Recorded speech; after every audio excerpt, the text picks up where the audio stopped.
The Arctic is a cold and barren wilderness, frozen over for most of the year.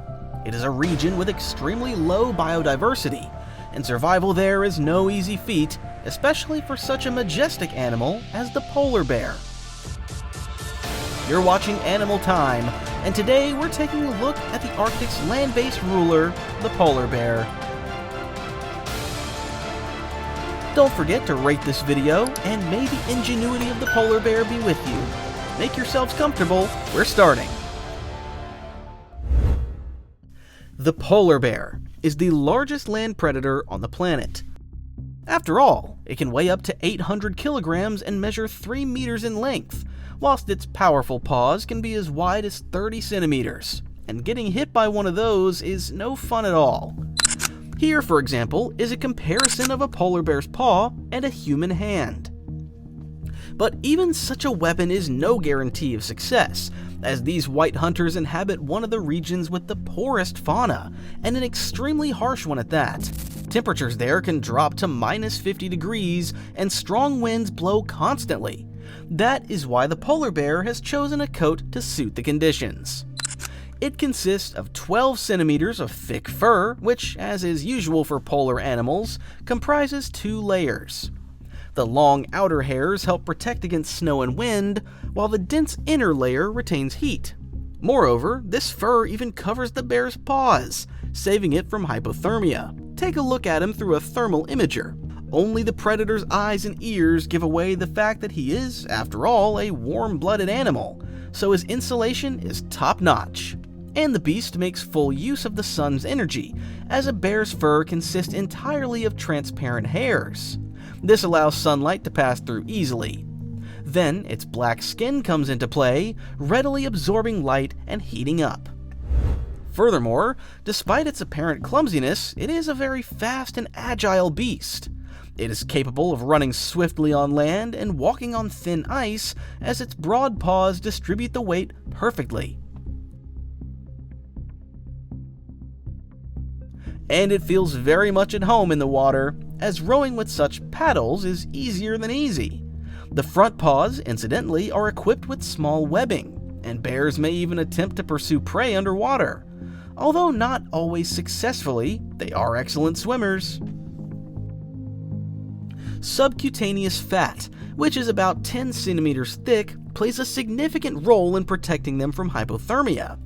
The record, incidentally, belongs to a female bear who swam non-stop for more than 685 kilometers. Admittedly, during those 9 days of swimming, she lost her 1-year-old cub and lost 20% of her body weight. But they do not swim such distances simply for the sake of it. The fact is that in summer they live along the coastline, where food is very scarce. At this time of year, bears often turn to scavenging and will eat anything remotely edible, even bird wings. And any dead carcass they find offers a chance to survive until winter. After all, in summer, polar bears may go months without seeing any food, and survive solely on their fat reserves. So a gift like a caribou swimming across the water is not to be missed, and the bear easily catches up with the reindeer in the water. Although, judging by the remaining ice, it is most likely only the start of summer, and the white predators are still full of energy, but not all are so lucky, and some of the bears, usually males, have learned to slow down their metabolism to remain in a state of walking hibernation. They even try not to eat, so as not to speed up their metabolism, and remain in this state until ice appears on the sea. However, females with cubs cannot afford such a luxury. They need to constantly search for food to feed their family. And the huge problem is that the summer season is getting longer. Global warming is dooming many predators to exhaustion, and sometimes you can see bears like this. And if he starts drinking water, that's also a bad sign, because normally a bear gets fluids by breaking down body fat, but apparently he has nothing left to break down. For some predators, this summer will be their last. Some of the bears even take desperate measures. This bear has decided to climb the cliffs where the birds nest. Just look at the edge he's walking along.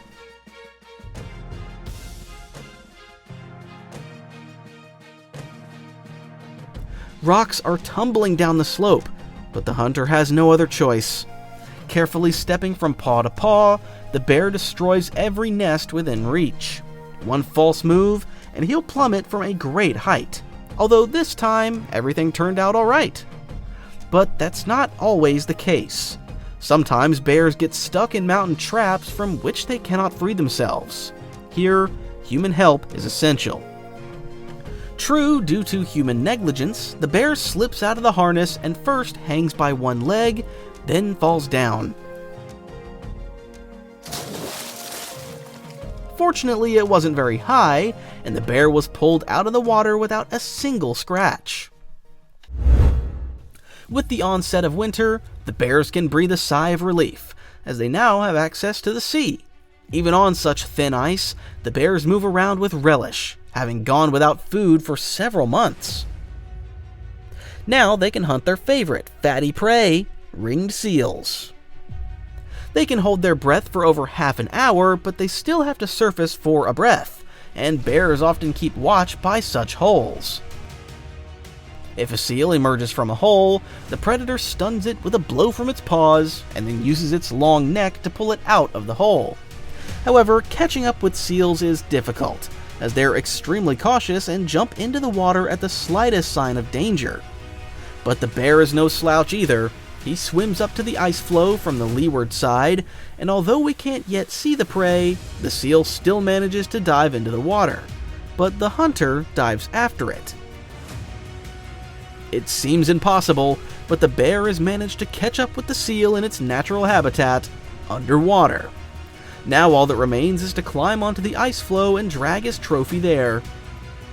Interestingly, the bear eats the skin and the layer of subcutaneous fat first, leaving the meat for a last resort. And of course, walruses. They can weigh over 2 tons and are armed with huge tusks, so you have to choose your target very carefully. This female bear and her cub are clearly overestimating their strength. But even a large bear finds it difficult to catch a walrus. It has very thick skin, so even the bear's teeth do little harm to the pinniped. And like a tank, it can calmly make its way to the water, paying no heed to the bear. And competing with walruses in the water is pointless altogether. You could even injure yourself. Although on land, they can put up a good fight. During the attack, this polar bear receives a powerful blow from the tusks of another walrus. He's forced to retreat and limps away. Unfortunately, after such an injury, this is most likely the bear's last hunt. But hunger forces the bears to take risks. This bear attacked straight from the water and caused panic amongst the walruses. Dodging their sharp tusks, he moves across the island in search of a target. The walruses protect their young, but this bear fends off the mother's attack. He'll have his meal today, although sometimes they may even attack beluga whales. This is extremely rare, but this bear has managed to secure a difficult target.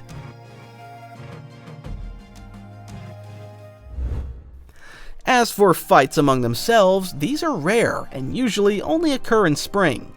Bears fight over females, and such battles can leave the combatants badly battered.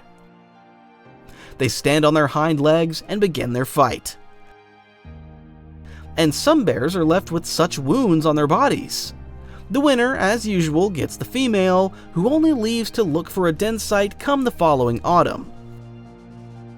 She often ventures 50 kilometers inland and seeks out the place where she herself was born. The female bear builds herself a den and settles into it for 5 to 6 months. During hibernation, she gives birth to her cubs, who feed on her milk. In total, the female bear does not hunt for a full 8 months, and for around 2.5 years, she teaches her cubs the art of survival in this harsh world. Only about half of the cubs survive to this age, as predators are ever present. These predators can range from solitary, hungry males to wolves, which pose the greatest threat to the cubs. Moreover, polar bears reproduce rather slowly, which makes these beautiful animals particularly vulnerable. Today, there are no more than 30,000 polar bears in the world. Let's hope that this beautiful and powerful beast does not disappear from the face of the earth anytime soon. So, the polar bear turned out to be strong and, above all, resourceful. And I hope you found it interesting and enjoyed the video. If so, please do take a moment to rate it. Let me know in the comments who you'd like me to talk about next time. Subscribe to the channel and don't forget to turn on notifications. And I'll say goodbye for now. Not for long. Bye for now.